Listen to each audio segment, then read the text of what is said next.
So, Alva is one of my favorite characters in the Wight Wyrm Chronicles. She is quick and clever in her own way, and compared to the other main characters, she is this roiling mass of self-doubt and depression, which I think makes her one of the more compelling of the bunch. She's monstrous when she has to be, and so desperate for her father's approval that she is willing to kill and maim and murder to serve his cause. And in the first book, The Wolf at the Door, you can make a damn good argument that she is the villain. Like that she is like one of she's the one actually working to cause the other main characters harm, to disadvantage them in this novel, and albeit it is somewhat indirectly. And eventually things come to a head, especially in the sequel, As the Crow Flies, which I think is a rather clever title, given the Scalding's worship of the crow god, and Alva being such a fervent worshipper of said god. She is a Scaldling through and through, and she has grown up in this hard and cruel environment with this hard and cruel father, Askvargr the Ash Wolf, and she has learned to be cold herself. At least she wants to be. She tries to be. But she is still compassionate, and she is still somewhat kind in a way. She takes pity on the poor and downtrodden, in a way that her father does not like. He sees it almost as a sign of weakness, as a sign of vulnerability, right? And while she isn't exactly the sort to go around skinning puppies, she also tries to make up for her weakness with a spot of murder here and there. She finds it distasteful to kill to serve her father's cause, and she is easily depressed by the thought. But in order to appear strong, she is willing to do it at this point in her life. And it's kind of a tale as old as time. This child working so hard to please a disinterested, if not outright malevolent father. Um, but I like to think Alva does bring some new life to the trope by her own personal struggles. She is not just Askvarger's daughter. She does have her own motivations as well. She wants to be the captain of her own ship in a way. She wants to be this leader, and she desires justice for crimes committed years and years ago against her people, and who she thinks that these crimes will not be answered except by her and her father, and so she is willing to fight for that cause. And with her brother at her side, she is in many ways unstoppable.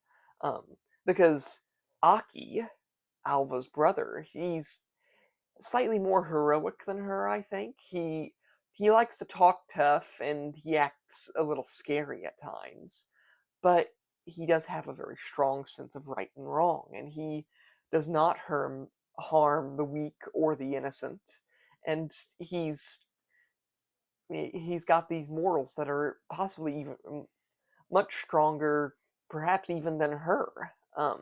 Ask Varger, their father, with his spells and rituals. He's seeking to defy death and to in many ways make of himself and his family something deific. While Aki has more personal and more noble goals.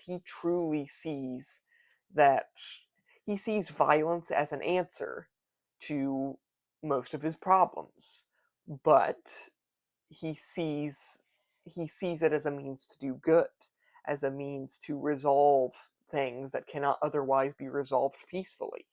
Aki is a warrior poet at heart, and he is this dashing, charismatic, scalding hero, and he does love his sister dearly. Um, Alva and Aki are this unbeatable team, and in a lot of respects, and with Alva being a bit more nuanced in observation and planning, and her being very sneaky and clever, and Aki being just this monster of a fighter. He's just this incredible war machine like no other, and I think it becomes clear later in the stories that that Aki is just he is the most capable fighter in the world at this time. Whether or not others will arise to challenge that claim is something for you to find out for yourself by reading the novels. But that's just it, right? There are so many different ways that there are so many different turns this story could take between Alva and Aki both. Alva being so caught up in her own pain and her desires, and that could really have made her a proper villain, like a proper, thoroughly just a villain. But she is instead very heartfelt and still yearns and desires and still says sorry when she feels like she's overstepped her bounds or she feels like she's gone too far, which is something Askvargr, their father, doesn't do. He doesn't say sorry for anything, except sometimes as a cruel joke. He will apologize for not having dumbed down one of his diatribes for the weak and dim-witted. Um, but other than that, he doesn't say sorry. She meanwhile is completely uh, she is completely compassionate in a way. She spares the lives of the innocent, those those people who are innocent and helpless around her. She feels compassion for, and all while she does end up condemning the lives of countless others.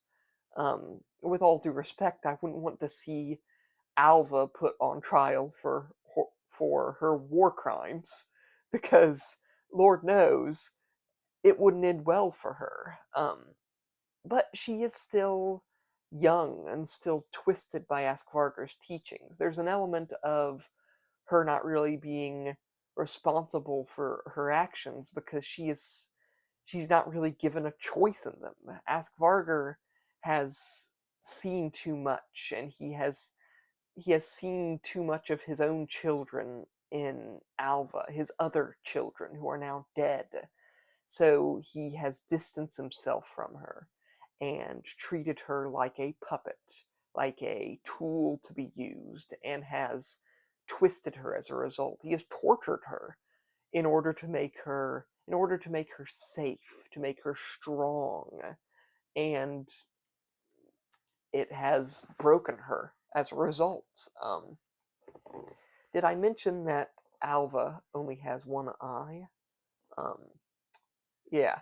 And of course, as for inspirations, there are plenty of shield maidens and conflicted warrior women out there in history that I sort of drew from.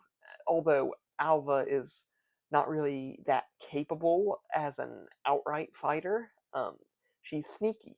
She is a rogue compared to the wizard of Devon Thorne and the fighter that is Audra Greenblade. More on her later. Um, but I will not deny that Alva does have similarities to the likes of the Norse Hervor, I think her name is, who has all sorts of daddy issues. Um, and in that vein, Alva would probably get along well with all sorts of unfortunate fictional characters who have also suffered horrible fates at the hands of their fathers. Tyrion Lannister, of course, and you know what? Alva would probably get along well with the likes of Senua from the Hellblade series too, given that they both have these horrible fathers, but also the crippling self-doubt and a penchant for screaming.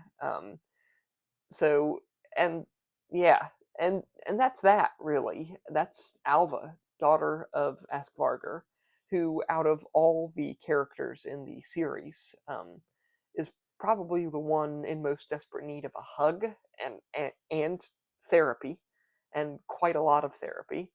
Um, so yeah, um, if you'd like to see how Alva's story ends, consider buying my book, The Wolf at the Door, The Wight Wyrm Chronicles, Book 1.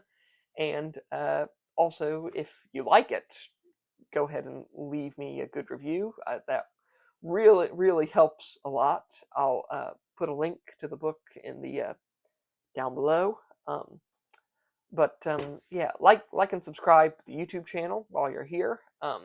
And it really helps the channel out a lot, and it lets me know that you like my stuff. And I'll have more for you soon, more nerdy reviews and more think pieces about my own writing as well. But for now, so long. Bye.